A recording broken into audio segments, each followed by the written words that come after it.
Audio Jungle.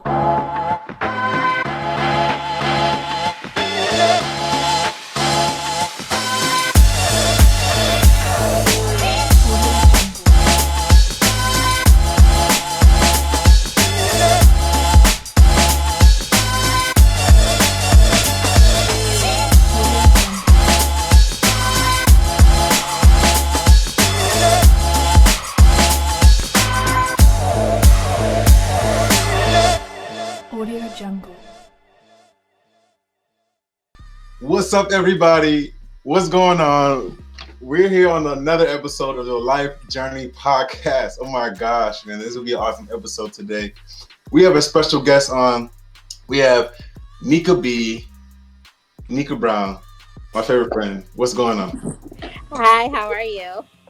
Doing well, doing well. I'm glad that you're on the show today. We finally got it to happen. Woo! I know it's been a while in the making, so I'm kind of excited about it. Good stuff, good stuff. So what we do on this show is we just talk about the life journey. Talk about how you got to where you are today, and talk about a little bit about what you're doing and your business is about entrepreneurial stuff. So like, you got a lot of folk around the world that are just encouraged by a lot of what people they say on here. So let's kind of dive into it. So let the folk know a little bit about yourself and what you're doing right now. Okay, well, I am NIKA B. Well, NIKA Brown for the formal introduction.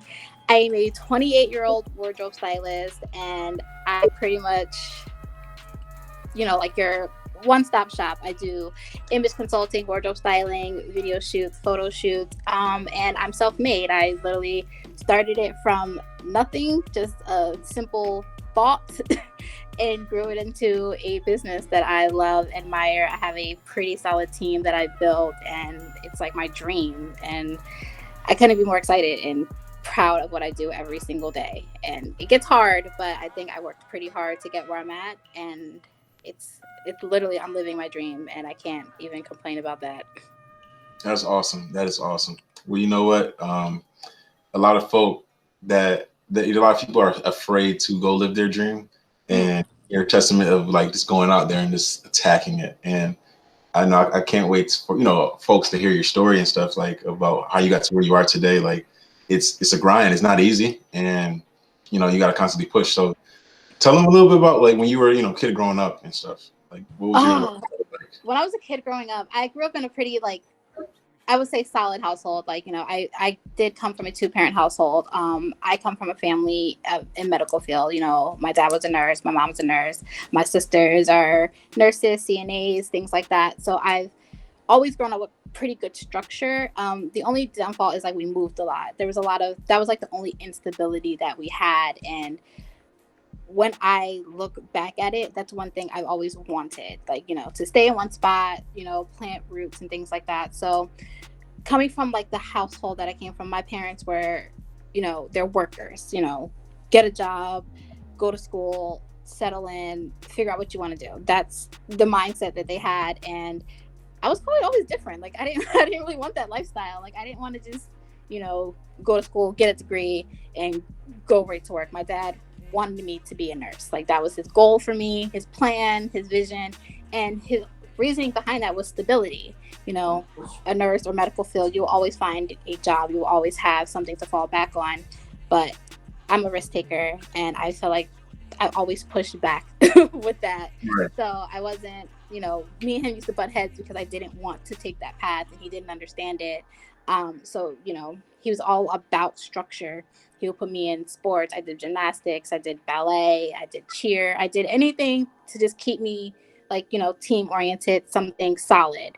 And the older I got, the more I realized that that wasn't me. And I wasn't born to work for someone else. I couldn't do it. And it sounds so crazy. I genuinely could not do it. And when you grow up and you start working, you get your first job and things like that, it teaches you a lot. But I realized I was always born to kind of beat to my own drum, and they didn't understand that. I grew up in a family that does not understand that. They didn't at the time, and it was hard because it went against everything that I was taught. Like, it was so left field for them. Like, where are you going with this? Like, what are you doing?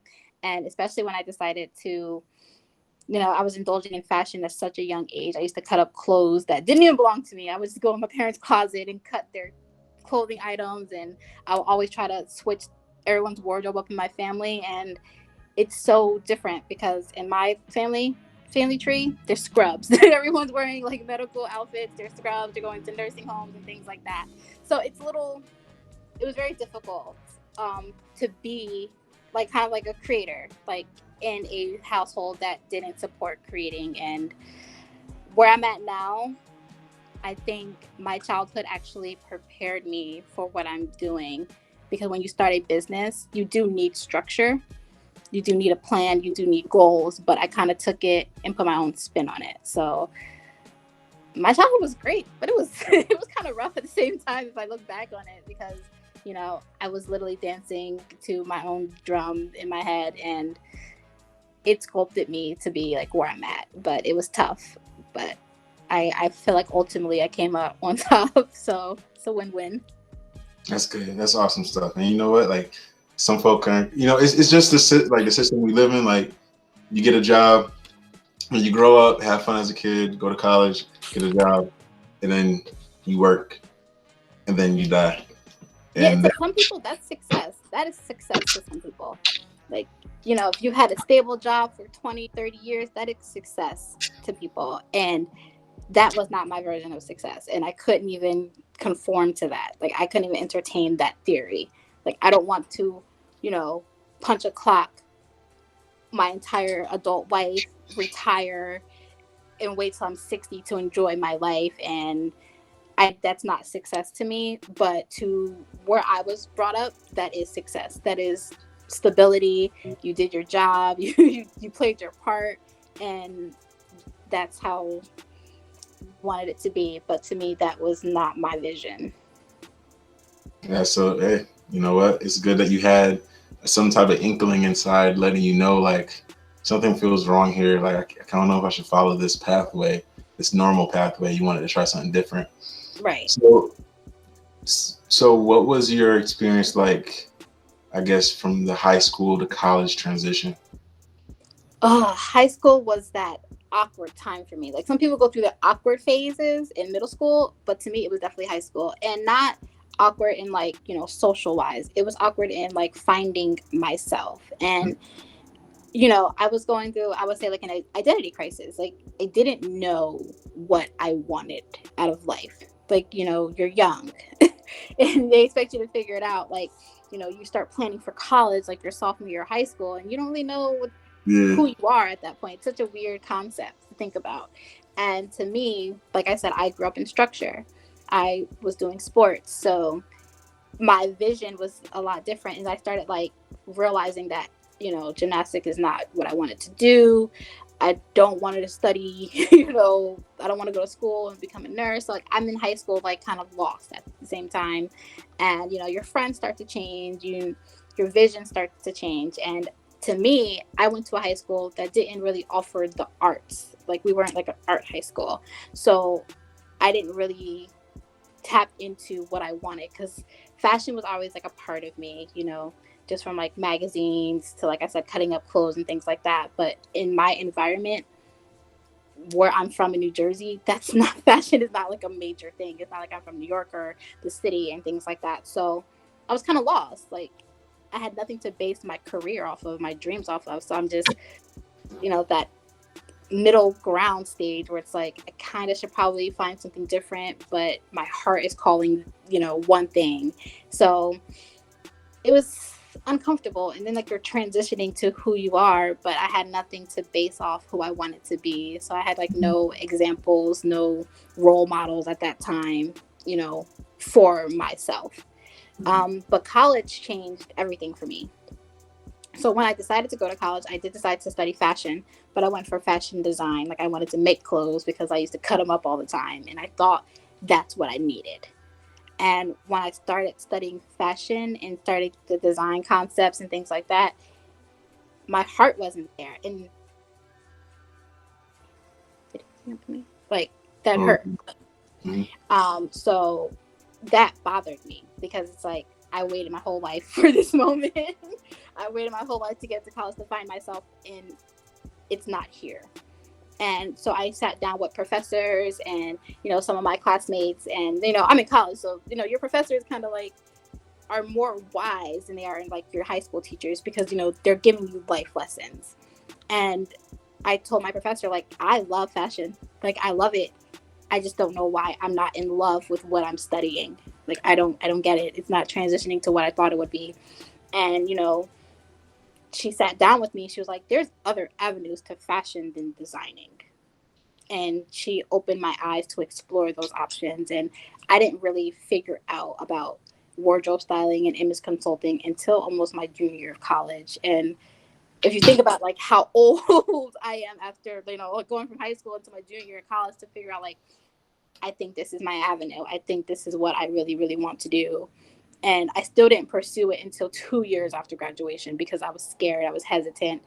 I didn't have much to go off of. I'm kind of just second guessing a career that I knew nothing about. I got my degree in design and merchandising, and it's like, what now? And I had to like really buckle down and think about what I wanted to get out of my life and what would actually fulfill me. And when I started going into the styling avenue, like I found what made me happy, and it matched me. It was like my soul attached to it. My spirit was like, this is it. And everything changed after that.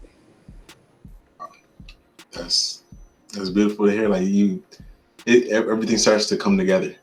Yeah, I mean, it took a while for me to get a rhythm, but everything definitely fell into place. Yeah, no, everything, and that's the thing. Like, folks think, I mean, especially out of college, like when you're in college and then you're transitioning out, some people still don't know what they're doing, and they got this degree that they thought, Yeah, it was like I worked so hard for this, and I thought it was going to solve all my problems, and you still feel like it's not enough, or that you still feel lost because you want to start over now, like right. So, what was it like when you got out of college? And I mean, well, by the way, before that, I mean, you went to Rutgers too. You went. You got a chance. I didn't go to Rutgers. I was just pop up at Rutgers. Pop up and go to the football games and check. Yeah, that's funny. Well, I went to Centenary University, which is not too far. It's far from Rutgers, but not too far. I didn't go to a party school, and like even though I'm not a partier, like you want a social life in college, like you're 19, 20 years old, like you want to have fun. And for me, my school is actually Centenary is actually it's a religious school. It's a Catholic school. It's actually a Catholic university, and I didn't know that when I signed up for it. It was the only school in New Jersey with a fashion program, so I had to take that. But Rutgers was like, it's Rutgers. Like, that was my go-to school. That's where I wanted to go. So I was going to go to all their parties and act like I went to Rutgers. Like, to me, I went to Rutgers. You can't tell me I didn't go to Rutgers. Like, my friends are from Rutgers. But I went about an hour away from Rutgers. But that environment, I can't even talk about Centenary nightlife because I don't know. I spent most of my junior year on Easton Avenue at Rutgers, and I didn't even go there. So, I mean, that's pretty much where I was. Either Easton, I was on Livingston campus doing something I had no business doing, or going to parties that I wasn't even invited to. But Queens. Queens. I mean, it changes your dynamic because, like, those schools are totally different. Rutgers is like its own world. It has like its own transportation, like has its own bus lines, has like food trucks. Like Rutgers is its own environment. So that it literally is. It's literally Scarlet Night country. Like it's a whole different. It's literally a town within a town, and I loved every part of that.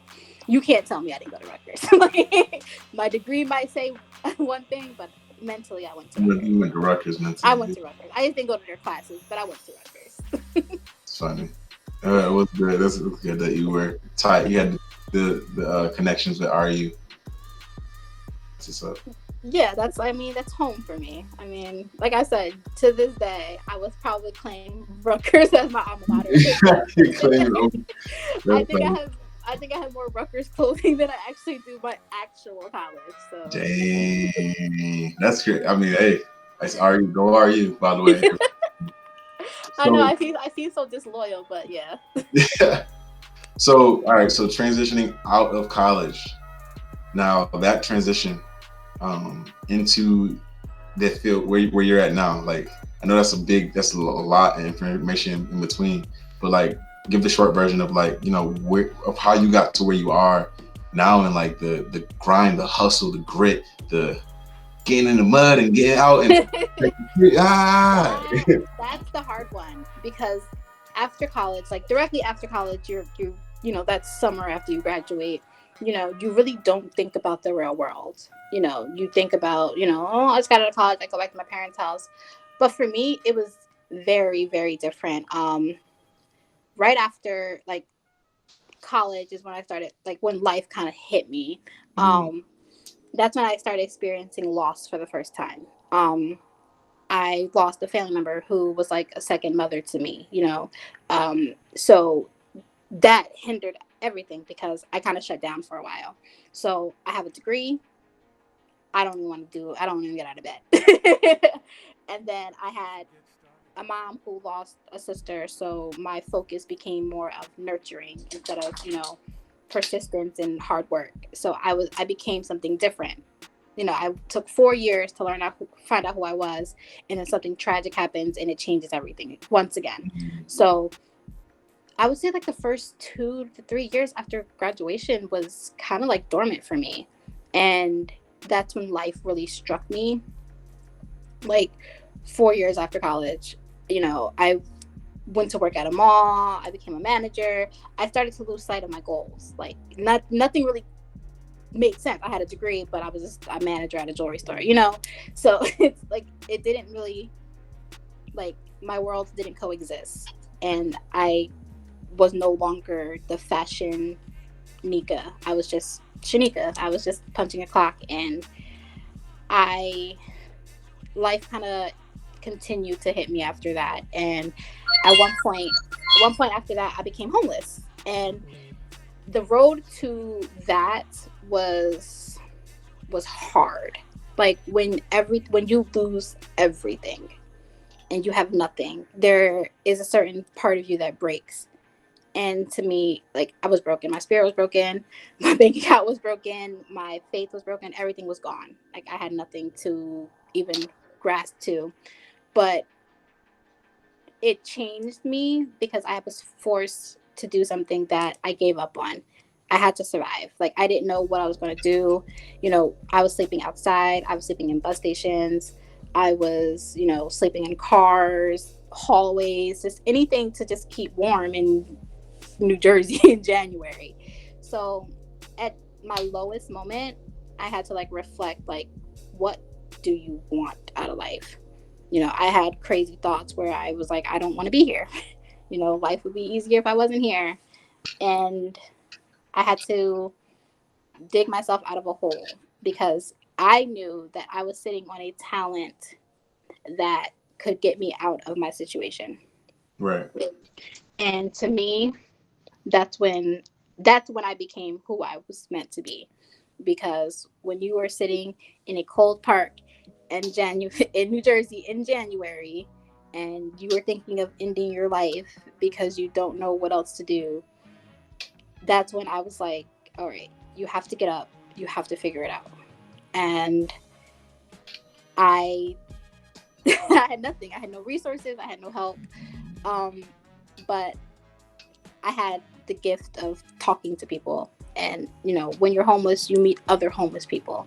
You guys kind of bond together. I'm not like pushing a cart homeless and, you know, wearing rags and things like that. People didn't even know I was homeless. People didn't even know, like, you would see me throughout the day, not knowing I had nowhere to go at night. And with that, I strived. I would go shower in the morning, try to look for a job or income. And for me, I started to create a company or a mindset to get me out of my struggle. And I think that's when I become a phoenix. You know, I rose from the ashes at that point because I started to build NIKA BE styling out of nothing besides the fact that I knew that I could create.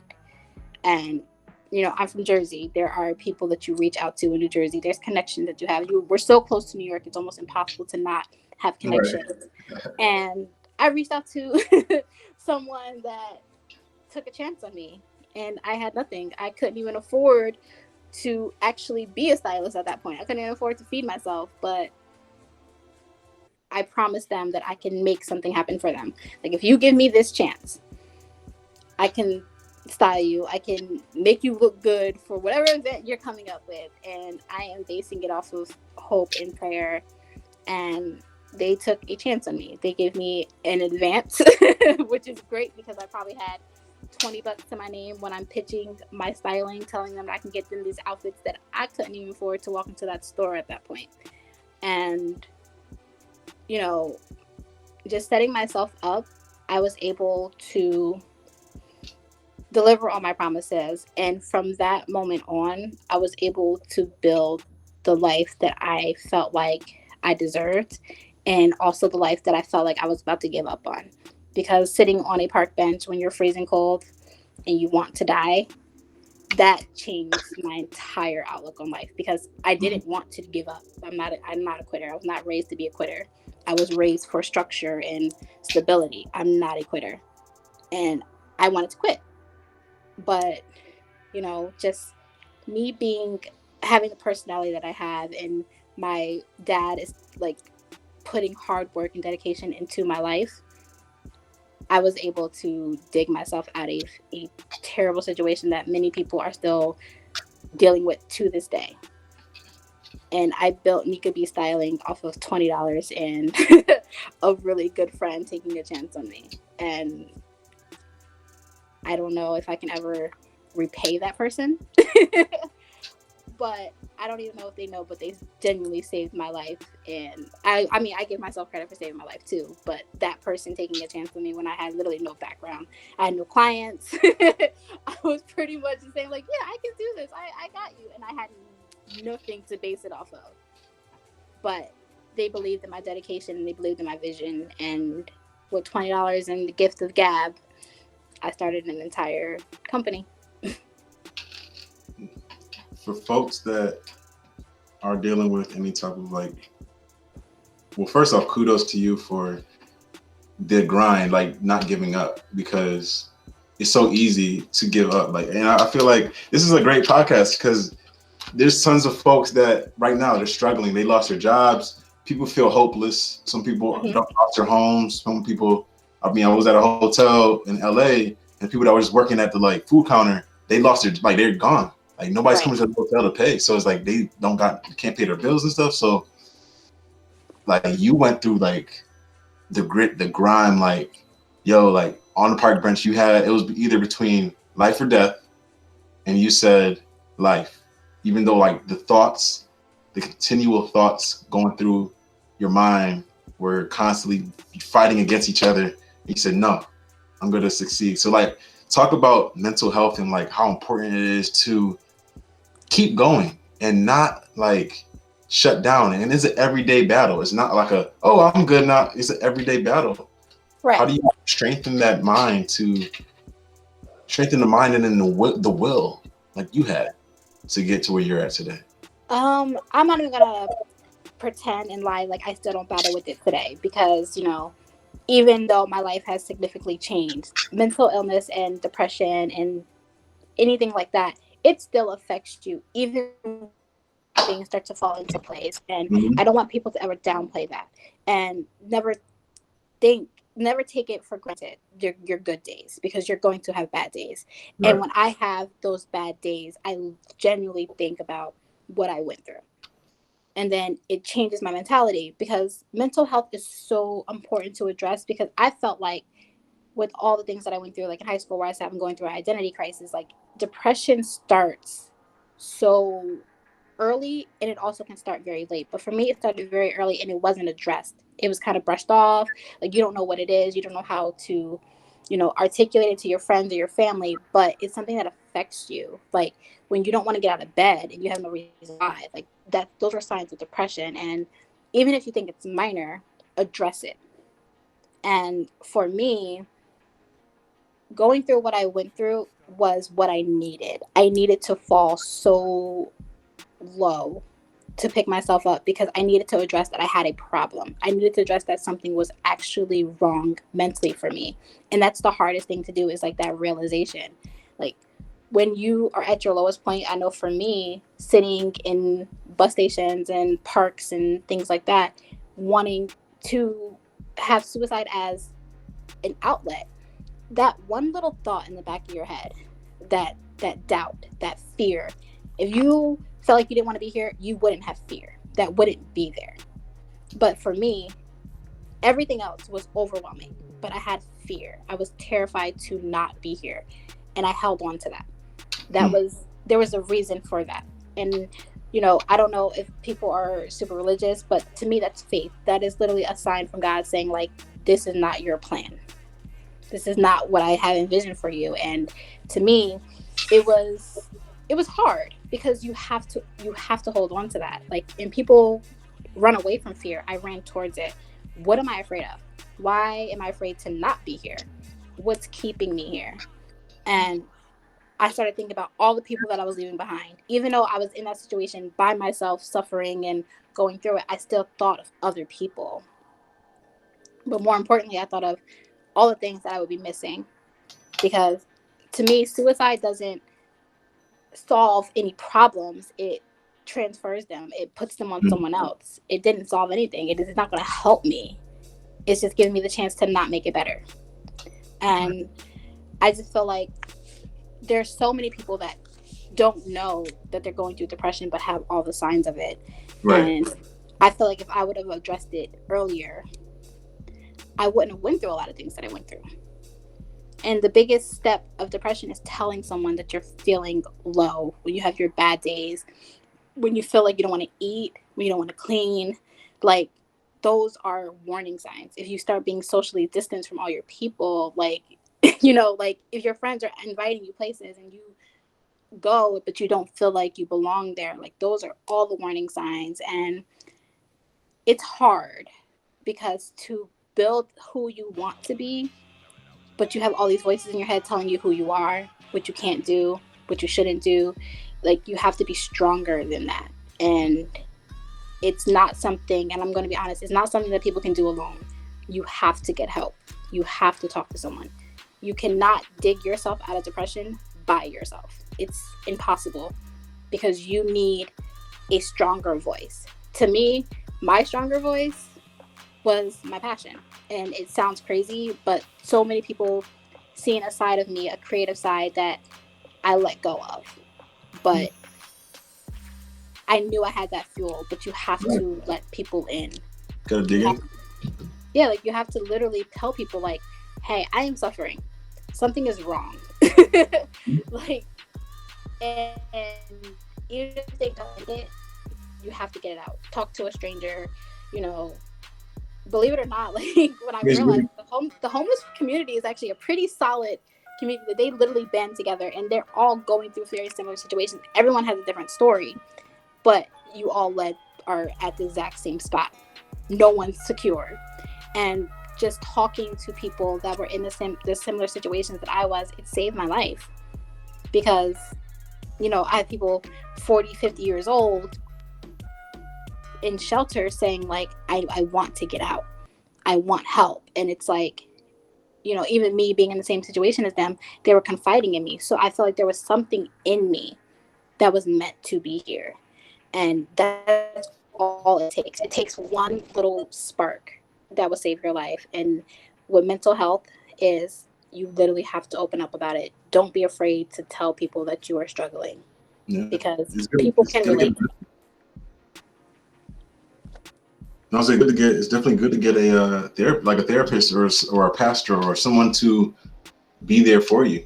Yeah, just like it's because even if some people fear the word therapist or things like that, and they just like, oh, I don't want to do therapy. But therapy is not just sitting on a couch telling a perfect stranger how you feel. Therapy is just opening up to someone about something that bothers you. That is literally therapy. I don't care if you go sit with your friends and eat and drink coffee and just talk. Just get it out there to someone else. Like, it's some people therapy is the gym. You have a gym partner. If you want to meditate, make sure you are doing all the things, the right steps in the right direction to better yourself. But I genuinely encourage talking to someone. I don't care if it's a family member, a friend, a stranger, a therapist, your pastor, a support group. You need someone on your side because you cannot survive in this world alone, and we are It's not true. meant to do so. It's true. You got to have someone there that yeah, like you said, support group, friends, like constantly. Idle, what they say, idle mind is a devil's playground. So like, if you're just sitting thinking about, dang, I messed up at this in life, or dang, like, Right. wish I would have not. I mean, I'll give you one of mine. Like, dang, I missed out on an opportunity to get two duplexes for 80 grand Right. total. Like, I would be streaming in revenue right now. But I didn't understand it at the time. Hmm. It's a loss, but guess what? Like, I learned it's a rep. It's a rep. It made me stronger. So like, I feel you in that. Like, constantly, you can't beat yourself up, and you got to constantly have someone there, a support mentor, something to encourage you and keep you strong. Yeah, when you're like when your mental health is not where it needs to be, everything, like the smallest inconvenience sends you over the edge. Like, and you start really thinking about things that really affected you, but not really should have affected you that way. Like, you'll sit there like, I shouldn't have dated this person, or I should have chose Yeah, option A instead of option B. Like, it's like so small and tedious things that like weigh on your subconscious. And when you're at your lowest, everything comes, everything starts to like go like full force into your mind. And that's such a dangerous thing because it's like, okay, yes, that happened, but what can you do now? You can't do anything about things that already happened. You can only move forward. You can that's it. rehash the past, think about all the things you did wrong. Okay, so what have you learned? Move forward. And you need a voice to tell you, like, okay, I get it. You messed up. Let's move forward. And sometimes that's hard for people to do for themselves. So that's why I encourage a support group, someone you trust, anything like that, just to keep you going. You got to have it. You're right. Yeah. I love it. What would so all right? So you went through all of that, and today, what kind of what kind of success are you having, and then also how have you been adjusting to COVID-19 crisis? Terribly. No.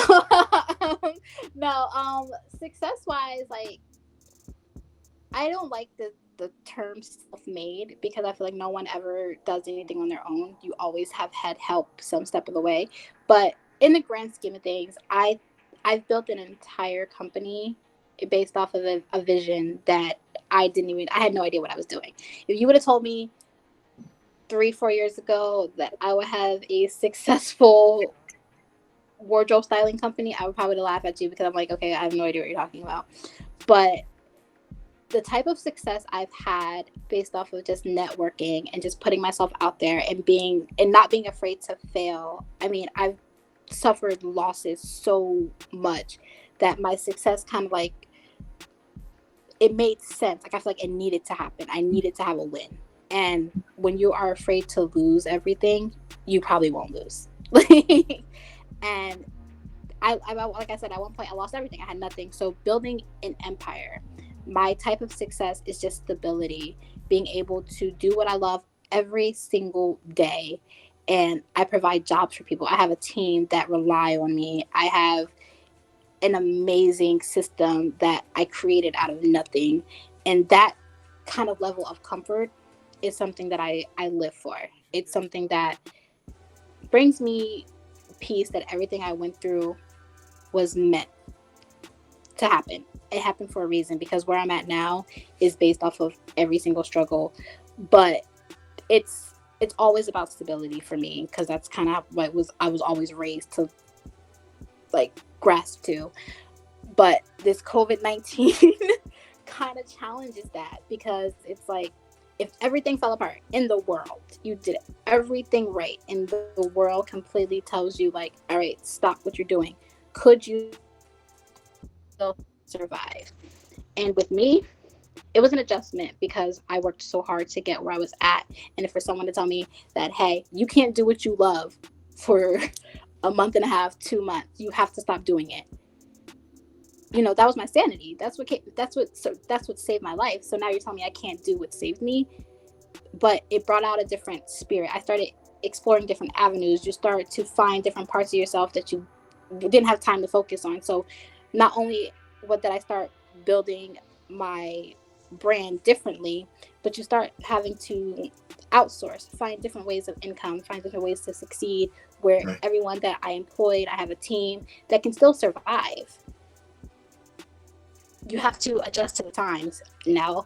Instead of personal styling face to face, you have to do it digitally. You have to do video calls and things like that. Instead of sitting down with people, shaking their hand and giving them that personal experience, you have to become a little bit more impersonal, but still give them that satisfaction of being with you. So it's an adjustment. But if you know how to adjust, if you know how to survive, if you have every angle, there's nothing that can stop you, not even COVID-19. Like, you have to have a mentality that you're going to make it regardless. I lose sight of that sometimes, but then I sleep on it, wake up, and I'm back to who I need to be. Like, it affects you, obviously, because you miss that personal experience. You miss the way things used to be, but now you have to adjust to the new normal. Because even if everything opens back up, do you trust it? Is it the same? Now everybody's a little bit more cautious. You have to do things differently. Every time period in history had an adjustment period, and this is ours. And who's going to come out on top are the people who can literally survive through anything. And that's going to change everything for people. It's going to divide, the people who piggyback on, social media and things like that, or the people who are actually go-getters, who can actually go out there and not physically be out there, but go out there and make things happen. And it's every time period has gone through a tragic situation that makes the world change. Like I said, this is ours, and it's exciting to see how things are going to change. Because for me, it was a hard adjustment at first. The first couple of days was fun, I get a vacation, I get a break. But then it became oh my God, this is affecting my income. I gotta get hey, there's more money now. Week 2, week 3, what's going on? What's going on here? So you started getting that itch, oh my God, what's happening? Bills are still due. You're not working, you're not doing anything, and it's how are you about to survive? And you tap into parts of you that you didn't exist in, or that you buried because you're so busy building. But now you have to reconstruct. You have to build again. If someone knocks down your building, are you just going to oh, well, it's gone, or are you going to rebuild? You're going to adjust. You're going to update your materials. You're going to make your building stronger. So if something ever happened again, you won't fall short. So that's kind of where I'm at right now. There you go. And that's the way to think. You got to recreate, innovate. I just got off a call. We're doing a podcast with a business owner from New Jersey.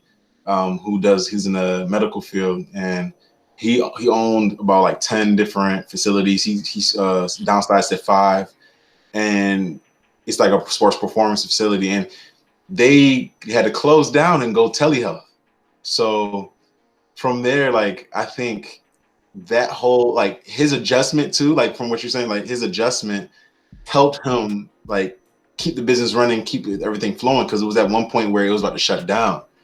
So this is, a company that's making over, I don't know, probably 5 mil or more. And I mean, probably way more than that. And just completely everything to shut, is coming to it, shutting down. So it's just cool to see how business owners are adjusting, how companies are adjusting. Some companies are not even affected by it. It's just it's a pandemic. Oh, it's okay. I haven't noticed. I haven't gotten to that point yet, but I'm trying to get there.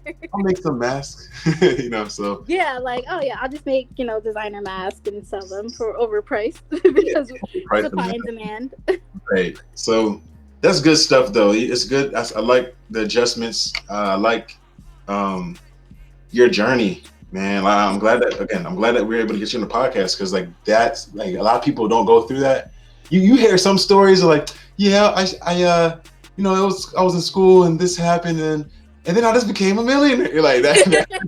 Like, yeah, like they forget to tell you the part of the story where I literally had to count pennies to like eat, or you know, like they, you know, those stories are so, like you hear them, but you know, like to me, I've heard them. I never thought in a million years that, you know, oh, they're probably just making that up just to sell a good book, you know, like it makes good TV, but like when you go through it, you're like, and when you come out on top, and you know, when I walk into like my offices and I see my team and things like that, like I sit back and sometimes I want to cry. Like even walking into like your house when you were homeless, like putting your key in a door, like things like that you take for granted, when you lose everything and then you rebuild and you get it all back, like that that emotion sometimes like overcomes you, like, oh my God, like I did it. Like you did. No, that's what's up. Like you should be happy. You should feel great. You like that whole experience you've had.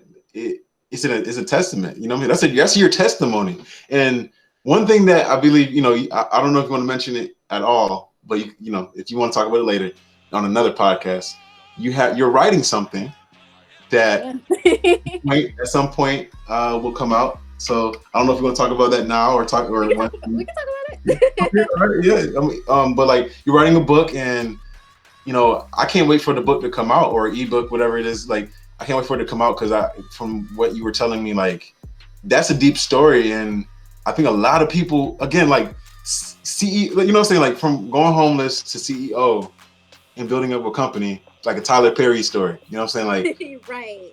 Beautiful story.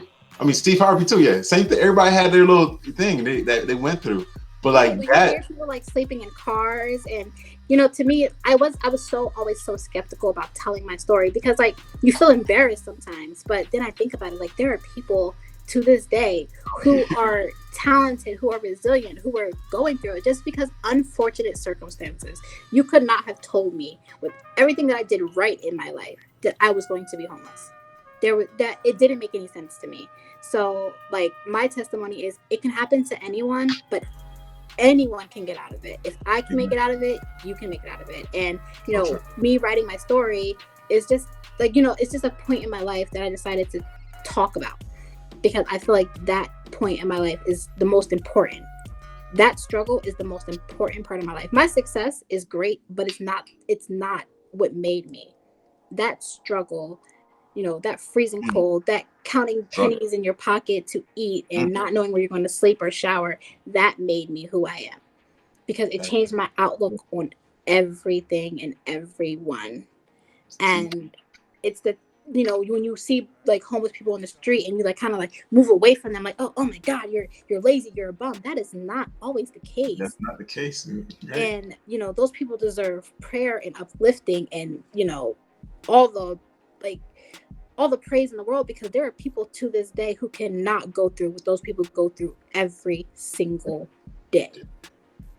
And you know, with me, I'm out here, I'm gonna survive regardless at this point. If I made it through that, there's nothing right. It's like, and I won't be stopped at this point. I'm undefeated. That's the biggest thing that everybody does fear, is like, I can't be homeless. I don't want to, gotta make money. And when you're at the bottom and you understand what the bottom is like, you're like, you can't, like the only place beyond that is death. Like you can't go beyond that. So like now it's like, okay, I've been there, done that. Now I'm at the top and I'm still growing. And you know, I know you're not satisfied where you're at, but like, you know, you're growing and you're getting to where you got to go, and it's a blessing. So good stuff, man. Let's transition it real quick. So what is your favorite restaurant? And I don't know what state it would be in New Jersey. What my favorite restaurant, like all together? Okay, so before this pandemic, I was like a fast food. I was always in the move. So I will always end up at somebody's Chipotle, somewhere, somehow. But now, like, since I was forced to kind of stand still, I'm all about cooking. I'd rather just stay home and cook at this point. I don't even want to go out anymore. It's not the same. Like when you get a taste of like just cooking every day for yourself, you kind of start, like, everything starts tasting the same when you go out. So right now, I am a cooker. Or if I had to like pick something really quick, it sounds so bad, but I'm probably going to end up at somebody's Chipotle. Just throwing that out there. Chipotle. It's not really like a sit down restaurant, but like that's just where I'm at in my life. If you would have asked me this like 2 months ago, probably would have had a completely different answer. But right now, my favorite restaurant is my house. Yeah, I feel you. I've been hearing a lot of like those questions, same answers. It changes you. It changes like your mentality. Like I don't even want to go sit down and like it's not the same anymore, and you can just get more flavor and more excitement at your own house. Everybody was spoiled, but now everybody's now. We are so humble. It's like I'll take anything at this point. Give me something. No, that's true though. Like, I really think about this too sometimes. Like, if there wasn't a grocery store, I feel a lot of people would die. Like, low key, a lot of people wouldn't know how to hunt. A lot of people wouldn't know how to like raise chickens and all that. Because like, if there's nothing to eat, if Right. you don't know how to grow your own food, that's an important skill. I feel like a lot of people should know because you never know what could happen. You know what I'm saying? Yeah, that is true. Like people didn't even cook as much anymore. And even like when this pandemic started, like the fast food lines got crazy long. Like grocery stores were getting packed, but like fast food lines grew longer. Like so you're still not cooking at home. Like you're still like you're relying on these things. And like if there's a shortage of processed food, people will probably starve to death. And I'm gonna be honest, I'm not gonna starve to death. I don't know how to hunt or raise chickens, but I will learn. Give me a week. You'll learn. In the day. Yo, all you have to do, and I learned with my acupuncturist, she has 2 chickens at her house. So she literally sells chicken. She sells eggs, and it's just beautiful, fresh brown eggs. And I've seen an interview with Bill Gates, and they asked him like, if you went broke and you had to make money, what would you do to make money? And you couldn't do technology. He actually said he would raise chickens. That's where he started from. And that's like the crazy thing, like Bill Gates, like, you know what I mean? Like he's telling people, he's giving you the code because everyone's going to need food. You're going to need protein. You're going to need. Tell me what happened. He's like saying this interview. I'm like writing down notes. Like, okay, chickens. Like, learn how to raise chickens. Like, I would do that. Yeah, it's a way to survive, and you know she's onto something. I mean, I wouldn't go to acupuncture because I'm terrified of needles, but if she had to resource like the fact that she's even raising chickens, like she's onto something. Selling the eggs, you're always going to find people who need that because not everybody knows how to raise chickens, so they're going to need her eggs. Supply and demand. True. Facts. I like it. That's good stuff. That's good stuff. Man, that is a powerful statement. Well, everybody should get a chicken. No, not everybody should get chicken. We should get chickens and we should outsource it. Farmers is like, yo, y'all want to start doing it now, huh? Farmers like, get chickens now, huh? So yeah, like 50 years strong, and now everybody wants to buy chickens. Chickens now. Hey, that's how it's still done in like other countries. They still selling chickens, goats, cow, still source of the market, Right. But yeah, but good stuff. So I guess my last question to you is, well, last 2, I guess you can put them together. How can someone get involved how can you created something from scratch, but how can someone do what you did, and what steps does it take to do it? And then what's a quote that you live by to close it? Okay, well, wardrobe styling is a little bit different. But I always say this. Styling is one of those things that can be taught, but it's something you really, really have to, you can't really study it. You can teach yourself the system, how to work it, but every stylist is different. But one thing you have to know is you have to know your products. You have to know your clients. You have to know people. Like you can't be like, I'm not a people person. You have to be able to read people. Like you want to make money, but I don't want to talk to nobody. You have to kind of be a therapist, like in a way. Like you have to like tap into these people in parts that they don't even want to tap into. You have to find their personalities and bring it out in clothing and their mannerisms, their like how they walk, talk, everything. Like you have to take all that in and then find looks and items specifically for this person. Everyone is different. And every event that I style a client for, it can be the same client, 5 different events. They're giving me 5 different versions of themselves. We change depending on where we are. People are chameleons. We blend, we change. And as a stylist, you have to be able to not only keep up with the times, you got to keep up with the people, and you have to keep up with the trends. And it's a full-time job. It's nonstop. Fashion changes so quickly. You have to be 5 steps ahead of it. You have to predict possibly what it could be, and you have to adjust to that. You have to, there's knowledge in it, but it's fun, but it's so much work, and you have to love it.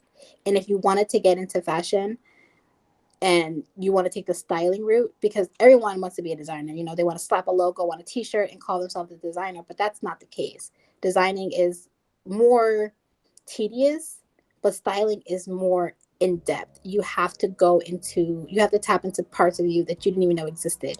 And you have to sit down with the client, a potential client, and pretty much read them and tell them who they are, who they want to be, and find items that fit that personality. Because everyone has style. Everyone has a simple, like their own personal look. But does that look fit who they really are? Not all the time. And as a stylist, you have to be bold enough to tell them, like, yeah, you want to dress like an athlete, but you're more of a theater person. Like, and you have to adjust to that.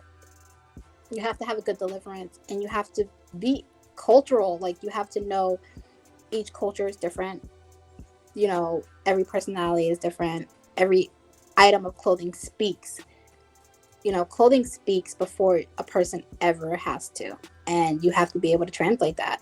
And if you can do it, if you have that dedication, and if you have always been able to be there and can read people and, you know, be kind of like their therapist and resonated to art, you're going to be a stylist. I mean, don't take it for granted. It's not just going to a mall and picking out clothes, because anyone can do that. But can you make them feel good about themselves? Can you give them confidence that they wouldn't normally have? And if you can answer those questions to yes, then I would encourage you to do it. If you answer no to any of that, I tell you to stay away from it. Fashion is not your angle. If you can't make people feel good about themselves by what they wear, don't do it. And the next part. Your quote. I mean, the quote I live by, that I go by every single day, is Maya Angelou, because, you know, she's Maya Angelou. And it's the alone quote. All alone, all alone. Nobody but nobody can make it out here alone. And that quote has saved me. And it, no matter what I'm doing, whether it's, you know, everyday life, friendships, relationships, building a company, building a brand, outsourcing, I cannot do anything that I do by myself. Someone has to be there for me. Someone has to be there for me for support, for advice. You know, I wouldn't be where I'm at today if I didn't get advice. Like, I mean, you're one of my great friends. You can't even count how many times I've asked advice business-wise, and how many times I have to bounce ideas. Like, it's almost impossible to survive in this world by yourself. So that Maya Angelou quote, like, sits so well with me, because it changes everything, because it lets me know that I'm vulnerable. I need help, and it's okay. And you know what? That is such a true statement on my end too. Like, you can do stuff for so long and try to figure it out on your own, and you'll just keep going in circles. And I got stuck in the problem like that too. Like, you know, building iron visuals. You know, I kind of did things like you see success. You're like, it's on. I'm good. Like, you figured it out. But no. Like, there's so many different processes that you have to follow to get where you want to go. And it took me during this time, during Corona, to finally get it to where I want it to be. And like, I'm so happy. My team's happy. Like, it's good to, once you figure out how to run it correctly, because every industry is different.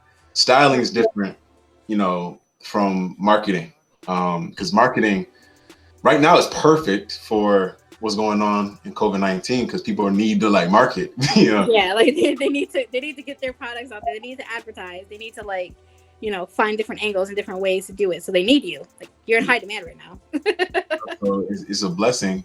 So it's been like cool to connect with so many different clients, but at the same time, you have to like, first off, managing them, making sure you retain client retention, making sure you keeping them. You know what I'm saying? Because that's the one thing that some folk, oh, I got him. That's it. And then Right. it'll be a month go by, and you're like, how did I lose the client? How did I? Well, one thing, and I think you said this a while ago when we were talking, like, you feel good when after like a person, they go to their event, or you clothe them and they're looking awesome and they feel great and they get compliments from what they're wearing, and they're like, man, I repeat business for you constantly, because like they're satisfied. Same thing in mine. Like, I was almost in tears today because like one of my clients, they were like, man, we just like 3x our return on investment from doing XYZ, and I'm like, it feels good to like be able to help somebody reach their goal, and they're still wanting to double that, triple that, 5x, 10x it. So like that, how do you feel about that? And I guess this could be the last question. How do you feel about that when you finally when you impact somebody's life, somebody's business from what you love doing? Yeah. I mean, to me, like, there's no greater reward than that, because as people, as business owners, isn't that what we're here to do? To impact. And it's kind of like transferable. Like, I want that good feeling, and then because if you feel good about the service that I just provided, then you go out and you attack it, and then now you're providing a good service. You're doing everything that you need to do because you're in a great mood, and it's like, that's what I do it for. I mean, yeah, of course I want to make a profit and I want to survive and live, but I don't do it for that. I love making people feel good. I love seeing people succeed based off of something that I did. Like that, there's nothing more like rewarding than that. That is, I want to make an impact. I want to, have a staple in someone's life. And if I can do that from fashion, from business, just from, giving advice or anything like that, I'm going to do it because I can inspire someone to, pay it forward. They're going to do the same exact thing. And we're changing lives. We're changing mentalities. We're not even selling dreams. We're giving people hope. And to me, there's nothing better than that. As a person, as a business owner, as a CEO, as a team leader, as a friend, that's what we do it for. I love it. It means everything to me. I love it. Well, let's close it out there. I think like we got to have you back on again. I mean, once you have your book, I'm down for it. I'm okay with that. We're gonna have you back because this is what people need. Like, they need to know like what the grit and grind is like to get to where it goes. Like, and I know you're gonna have that book come out, which I know is a whole different story. And then I know you have that. You got to have another one come out just about this whole journey, about from like young kids to, So at some point, I might do like different stages of my life, but the first one that's gonna come out is definitely about that tough part, my lowest point, and then digging out of that. That's all I need, and then my success story.